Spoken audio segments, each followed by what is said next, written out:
وضوء. الله تعالى كيرت قرآن کا وحي كروا فاوي أعوذ بالله من الشيطان الرجيم. يا أيها الذين آمنوا إذا قمتم إلى الصلاة فاغسلوا وجوهكم وأيديكم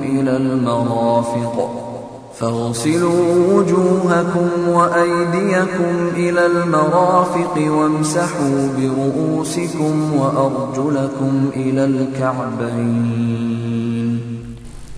ماني إمام جميس تكون تبامي هن مادة تواهد فيتبامي هن مون تكا تبامي هن أتى ونبش تكا هما دون هشكمه أدي تبامي هن بوتكا فنفه هشكمه أدي تبامي هن فاتك تتمي كتا هما دون هشكمه.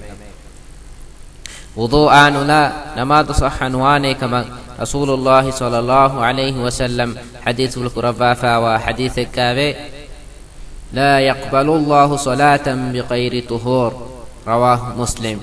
معنى وضوء لا الله تعالى ابس نماذ قبول النكرفي.